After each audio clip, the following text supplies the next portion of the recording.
कई धार्मिक ग्रंथों में ऐसा वर्णन मिलता है कि धरती शेषनाग के फन पर टिकी हुई है, और इस प्रसंग का वर्णन महाभारत के आदि पर्व काल में भी मिलता है, जिसके अनुसार एक बार शेषनाग ने पृथ्वी को अपने फन पर धारण किया था और तब से आज तक यह पृथ्वी शेषनाग के फन पर ही टिकी हुई है। लेकिन क्या किसी को यह पता है कि आखिर शेषनाग ने पृथ्वी को अपने फनों पर धारण क्यों किया था? अगर नहीं जानते आप तो आइए जानें इसके बारे में विस्तार से। महाभारत की इस कथा के अनुसार ब्रह्मा जी के 6 मानस पुत्र थे, जिनमें से एक मरीचि थे। उनका एक पुत्र था जिसका नाम प्रजापति था।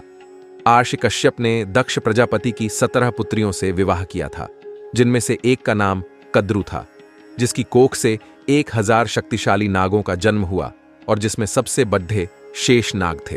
कथा में आगे वर्णन आता है कि महर्षि कश्यप की एक और पत्नी थी जिसका नाम विनता था। कहते हैं कि एक बार विनता और कद्रु घूम रहे थे, तभी उन्हें एक घोद्धा दिखाई दिया।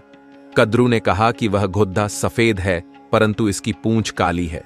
इस पर विनता ने कहा कि घोद्धा पूरा सफेद है। इस बात को लेकर दोनों में शर्त लगी कि जो हारा वह दूसरे की दासी बनेगी। उस घोद्धे को देखने के लिए अगला दिन तय हुआ।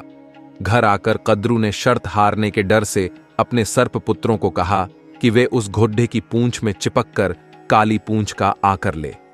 विनता के प्रति कद्रु और अपने भाइयों के कपट की भावना को देखने के बाद शेषनाग ने अपने परिवार और अपने भाइयों को छोड़ ढह दिया और हिमालय और गंधमादन के पर्वत पर तपस्या करने चले गए। वे सिर्फ हवा के सहारे जीवन यापन करने लगे और अपनी इंद्रियों पर काबू पाने के लिए ध्यान करने लगे। उनकी तपस्या से प्रसन्न होकर ब्रह्मा जी प्रकट हुए और उन्हें वरदान दिया कि उसकी बुद्धि धर्म से कभी विचलित नहीं होगी। साथ ही ब्रह्मा जी ने शेषनाग को यह भी कहा कि यह पृथ्वी पहाड़ और नदियों के कारण हमेशा हिलती रहती है। तो ब्रह्मा जी के कहने पर शेषनाग ने पृथ्वी को अपने फन पर धारण कर लिया।